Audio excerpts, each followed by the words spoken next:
like data and tech is usually something that creative people, are allergic of. But I would go so far out as to say that, we need to embrace this as tool to our progress and helping us get more out of our lives and out of our workspace. And Hello, and welcome to another episode of On Air with Rocketium, where we dive deep into the fascinating world of creative operations. I'm your host, Akshay Karal, and I'm excited to bring you insights from some of the smartest minds in marketing and creative space. Today, we have with us Richa Kapse Nair, the regional head of creative at ADA Asia. Richa has been instrumental in guiding the creative direction and driving business growth for ADA Asia. Richa, thank you so much for joining us today. It's a pleasure to have you with us. thanks, Kapse. It's pleasure to be here. I've been with partnering with Rocketium for the last year, so this is great to get an opportunity to meet a lot of different sides of the team as well. Thank you, Richa. Always a pleasure to talk to thought leaders such as yourself. Richa, I'll quickly jump in. You've had quite the exciting professional journey. You've had the switch from interior design to a creative advertising role and currently leading creative strategy and growth at ATA, right? Would you like us walk us through that journey, what it has been like? Sure. Like you said, it's been quite a roller coaster ride. I've in some shape or form always worked in the creative space. As a child, I was quite creative, and had my hand in memory craft and arts and drawing competitions and so on. So I did an undergrad in NID and a master's at the Rhode Island School of Design from there, which was largely focused on interior design, like you mentioned, and it was focused around adaptive reuse. So the first 5 to 7 years of my career were in interior design, retail design, restorations, and just focusing on reusing older structures to bring out new spaces with them. So from there, this career journey has been in parallel with me kind of going across the globe. So the first 5, 6 years I was between Delhi, Bangalore, and the US. Then moved back to Bombay, where I did retail design at Fitch and started exploring the world closer to communicating through spaces and made one step closer to marketing. And that really excited me. Just the idea of communicating a purpose or communicating a concept through spaces or through marketing material, that was really exciting. From there, moved to shopper marketing. So there was a bit of understanding of shopper mindset, shopper behavior, which was interesting to just get different cultural perspectives and see how different shoppers react in different parts of the world. At that point, also, I moved to Singapore, and this has been home for the last 10 years. So in Singapore is where my marketing journey really, took off. So I did shopper marketing at Grey and learned under some of the best creatives and retail designers as well. And with Grey came, a lot of introduction into the agency world, which, as you can imagine, is quite exciting with the adrenaline rush of pitches and winning new clients and businesses, and even hanging on to old ones. It's quite a challenge. So I got quite interested in the world of marketing, and after a long run at Grey, I found myself looking for the next adventure. And ADA, this is where I'm at right now, was a super interesting blend of technology, of creativity, and as a startup, that was an interesting space for me because I'd always worked at these legacy big network agencies, but trying my hand out at a startup. When I joined media, was 4 years in, and really being able to have an impact with the experience and also do something that helps build a new organization, helps build a new team, and in fact, even looking at a new narrative on how creative can be explored in this part of the world. So that's what really excited me at ADA, and this is where I'm at since the last 2.5 years. Wow, Richa, that really is quite the journey, and the passion to tell creative stories, if I may, right? Whether it is through spaces, through creatives. Yeah. I mean, it's so exciting to see that. Um, Richa, I'm going to switch gears a little bit. I'd like to talk about something that I know is close to both our hearts. At Rocketium, we've been living, breathing this world of creative ops, say, for the last 8 years. Um, I know from the conversations I've heard about of you with you that you're also extremely passionate about the space, but it's a concept that's still new to a lot of people across the world, but from the creative and marketing space itself. Um, I'd just like to pick your brains on your perspective of how you look at creative ops. You know, what forms the core of all of this? Sure. I think the definition of creative ops has kind of changed through the years. And in fact, depending on which part of the world you're in, and how mature or how what stage of digitization the country's marketing landscape is at, the definition sort of changes. But I feel like at the core, creative operations is something that it helps to put structure to what is conventionally considered a chaotic space.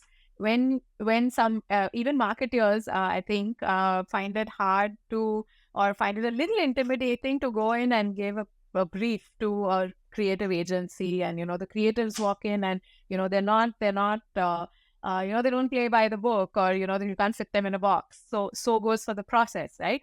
I feel creative operations tries to put a bit of structure to what could be a very chaotic way of thinking, and also with that allows different non-creative folks to interact with this very emotive space, right? So it makes it accessible for non-creatives to understand our world, whether it's design process or thinking where you have you think of multiple angles at the same time. The process is what helps to decode it. And creative ops, whether it's in interior design, or whether it's design thinking, system thinking, UX, or producing content, helps to structure this back and forth. Richa, it's very refreshing to see freedom leaders like you acknowledge the chaos today, right? At least I remember about 2 years back when we started having this conversation and we were talking to marketing leaders. A lot of times the response would be, what chaos? I mean, our structures are in place, our processes are in place, but somehow creative still ended up taking a lot of time, right? So the cycle time would be long. So it's really refreshing to hear your point of view, because we have very similar thought process, and we kind of correlate this with the DevOps revolution, where development and deployment would happen in silos, and just bringing all of that together kind of reduce that cycle time, right? And thank you. Appreciate that perspective. In the span of your career, the creative and marketing space has evolved significantly, right? At least in the last decade, um, the advent of technology, the availability of data, the lack of availability of data, certainly in the form of cookies and third parties, and all of that, right? How has this evolution been? What are some of the things that have stood out for you? And generally, how has it been? It's evolved so fast, like in my short career span. I wouldn't say it's like long. In this span of time, the way creative or marketing even approaches a campaign has changed, and the volume of output needed has skyrocketed, right? So first it was a very linear approach. You have a communication line, and you have something to sell, and then you communicate it to people. So it's a one-way street. And in the last maybe in the last 2 decades, of course, that has evolved into a conversation. And that with the digitization of communication per se, it's not just first ATL, then BTL, and then we're done. I mean, it's not that anymore, right? When brand or marketers want to grow their, whether it's awareness or whether it's in the consideration stage, it's not about like putting out a campaign for consideration. It's about engagement. How do you engage with your social media and platforms? It's about having that conversation with your customers and building communities, because you have access to them on a one-on-one basis. We can access the person. We have the data to serve content which is relevant to people. yes, there is the scary side of it also, but then for a marketer, it could be it's like gold. I know my product will be relevant to X, Y, and Z, so I have access to X, Y, and Z to talk to them in a language that they find conducive.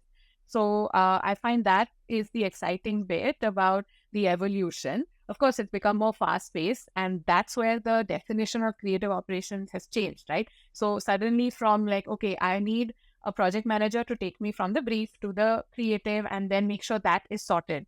We need creative operations to evolve to go hand in hand with the rise in demand of content, because there are so much volume of content to deliver. We need a process that caters to a smooth operations and delivery of this volume. So with the volume, the definition of ops and the need for it has increased. Got it, Richa. And drawing from one of my previous conversations, another marketing leader I hosted said something very similar about how the lines between ATL, BTL, B2B, B2C are thinning, right? It's all human to human, as she phrased it today. And yeah, it's really refreshing to see like brands like yours as embracing that, and that is the marketing ethos going forward.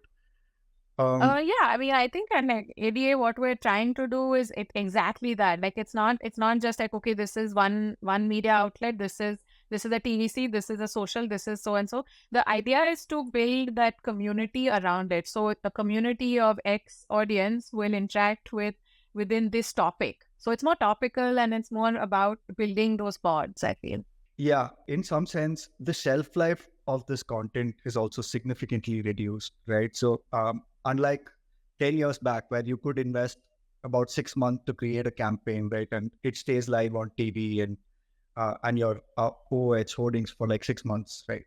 Whereas today, the shelf life of, like you said, everything is so topical, and shelf life is like 5 to 6 days. And how do you still retain that sense of creativity, that originality, and that personalization at that scale, right? And in some sense, I have seen how ADA solves for it with tech and data and automation and all of that, right? And it's definitely an inspiring journey there. While marketing has evolved significantly, right, with a lot of newer technology, whether it is automation, AI, whether it's all the LLMs that you have access to today, um, I feel like the future of creative ops and marketing could look very different from what it is, right? And in some sense, I even have a utopian view of what this could be like. But do you have a perspective there? Are there things you're excited about, things that worry you when you think about the future of marketing and creative ops?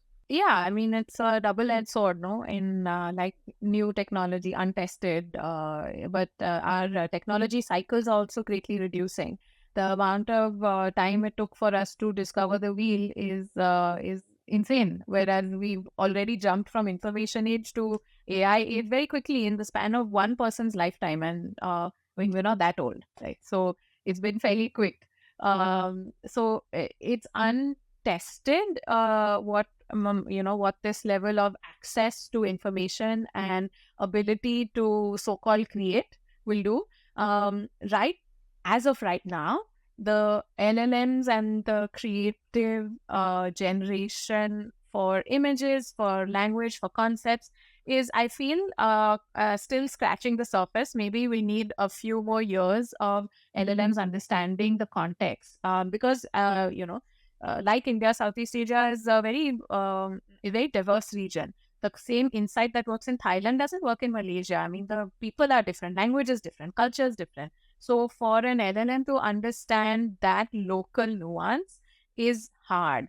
And with personalization, it's even harder. Like, I want to get down to the level of this local shop has this data plan available. So how can I talk to the student groups that visit that versus, in another neighborhood in Bangkok where there are very affluent people, how do I get my information to their inbox? Because obviously they're not doing their own shopping. So LLMs will probably take a while to reach that level of personalization. But what it has helped with the technology right now is saving time and saving manual effort in recreating processes or development that would typically take 2 to 3 days. So the time saving of designers and creators has greatly improved so that they can focus on the more fun stuff like local nuances. That so far, I feel haven't come across any platform or tech or tool that can make a funny line. Yeah, uh, I totally relate with your point of view, and that's the nuance that excites me the most because I don't think an LLM or any generative AI technology can take the fun part of it away. The creativity is still uh, what most of us bring to the table, right? And I echo your thoughts on how it can be a productivity booster, um, but we're not there yet, right? We're not, the platforms don't understand cultural nuances and the context yet, but very exciting perspective. Richa, taking a step back, would you like to tell us a little bit about your role in ADA, maybe some of the projects that you're most excited about, what your team looks like, some of that? Sure. ADA is a startup, and like most startups, it's on a journey, and it's been on a journey for the past 6 years. This is our 6th year in existence. ADA is I would say a data and AI based company that provides services to enable our customers' growth. So we basically have 4 pillars of operation. So one is marketing. That's the team that I fall under. And there is e-commerce. We provide end-to-end e-commerce solutions. There is data and analytics. So we can do analysis and understanding and provide solutions, platforms, dashboards for existing data stacks of people, of customers. And finally, there is the consumer engagement, which is our conversational commerce and engaging with customers post the sales. So that's sort of the 4 key pillars of ADA. Now, marketing at ADA also has evolved in the last 6 years itself. Like first, when we started, it was all about leveraging the data that we had from our parent company, which is Axiata. We're born out of a telco. So it was about telling those stories that data can enable or help us get very nuanced, personalized. In fact, I mean, it's still sort of in the same lens. However, as time has gone and now with Gen AI, we are able to leverage that personalized data into something totally new and exciting for our client and partners. We're able to leverage that to unlock, better outcomes or predict the next best action and predict, okay, this content is not working. We're building our co-pilots to predict, okay, if this content is not working, hey, what can we suggest to build something new? So there's the journey at ADA has always been exciting because we're always like trying to be one step ahead and staying ahead of the curve. So for people who, like to, kind of bend it a little away from the straight lines, that it's an exciting space to be. And my role at ADA has kind of evolved along with the creative team. So previously, creative was more of a support function where we helped performance marketing teams to grow using and provided creative. It was an and service. It wasn't one of the key drivers of growth. But as we've gone along in this journey, we've sharpened some of our digital marketing capabilities in terms of awareness campaigns. We've won a few awards in the last few years on the campaign awareness campaigns, all in the digital space. I think that's like the red line area will never cross. We're focused on the digital space. So we've kind of strengthened our position as ideators and campaign creators, as well as double down on our social media capabilities. And the last pillar, which is really something that I'm passionate about and excited to unleash, is content at scale.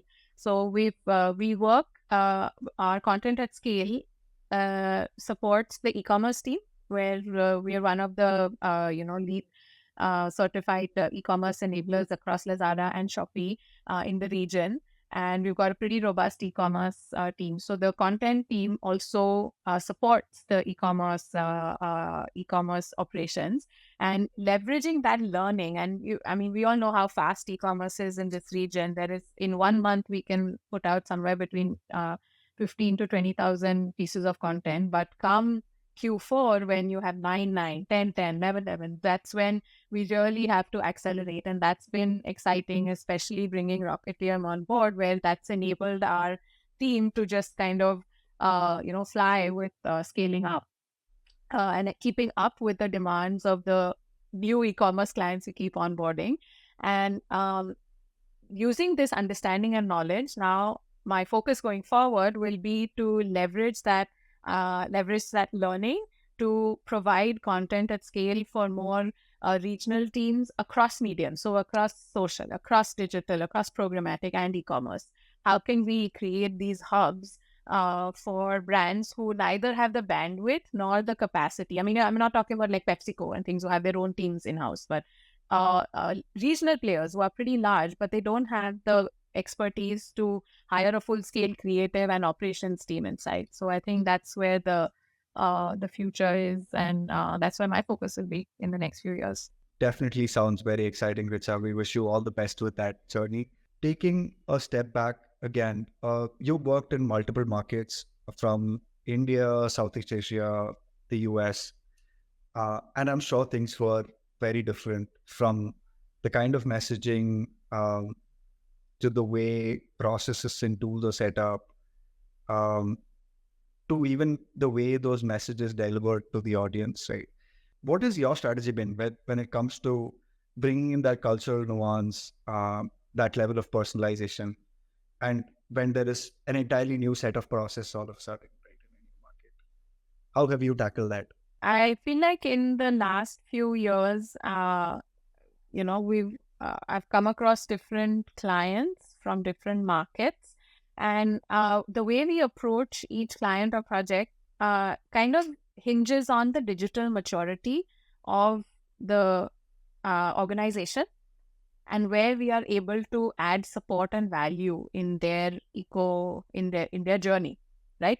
So we try and understand at what stage they're at and then support them accordingly. The larger context is where is the digitization of the country. We know that maybe Sri Lanka and Thailand are not at the same scale or same level, or maybe they're highly digitized in pockets, but it's not spread out across the whole country. So we try and understand on two levels: on a country level, where is it at, what systems are available for to support the organization, and secondly, the digital maturity stage of the organization itself. Like, where are they at on this journey? Do they need AI powered creatives, or do they need an end-to-end DCO campaign which will actually help them grow their sales and reach their audiences or improve? And which part are they at? Or do they just, in terms of the type of organization, do they just need an awareness campaign where we go big and we go loud? So it really depends on what the organization is and what ecosystem they're sitting in. It's kind of exciting because the digital maturity that we see among our customers today, especially leaders like ADA today, right, is very inspiring, especially in the markets that we operate in, which is largely North America, Southeast Asia, and India, right? At least the level of awareness that creative content today are front and center of my P&L, right? Whether it brings me revenue in terms of merchandising creatives, or if I'm an e-commerce brand today, it brings me revenue in terms of retail media, or that if I'm any consumer brand for that matter, there is significant amount of ad budgets that are put behind these creatives, right? So I think that awareness today is inspiring, that people are aware that creatives either bring me X amount of revenue or cost me so much. So it's important that we utilize them effectively and build them economically, right? Richa, this has been a really insightful conversation, and I've had a lot of takeaways that I will definitely take away from this conversation. I'm sure that's the same for our audience. One last question to wrap up our conversation today is, what is your advice to the current lot of creative and marketing leaders from all that you have learned with tech and data and automation in the last decade or so? It's a tough one. because if you worked with creatives, you know we're right-brained. We neither take to advice nor change very well. So, um, uh, like data and tech is usually something that creative people, are allergic of. But I would go so far out as to say that, um, we need to embrace this as a tool to our progress and helping us get more out of out of our lives and out of our workspace. And as a creative, it's typically very time consuming to come up with great ideas that are relevant and locally nuanced. So if we can leverage the tools and the tech and AI to just support and to kind of boost productivity and to give us the space to do what we do best, which is come up with really cool ideas that no amount of automation and tech can come into. That is where the value add really is. And as we go forward into, in more deeper into an AI based world, it will be all the more necessary and I think really, really precious to hold on to our, onto our context of where we're from, so that we can generate ideas and be able to make conversations that connect with people. So I feel like it's going to be going forward. We have to really hold on to that precious spark, which is very individual based and that can't be duplicated, and use all the possible new innovations to get us to the top of our game. So yeah, if Wow. I would stretch to advice, that's what it would be. No, thanks, Richa. Thank you. That's great advice. Continue doing all the creative, the storytelling, the interaction bit, while tech takes care of the productivity and the processes, and give us that boost. Um, Thank you so much, Richa. Definitely something to think about. Um, Appreciate your time today. I'm sure this is a Thank conversation you. that our audience will appreciate. Thank you so much. Thank you That's for pretty. inviting me, Akshay.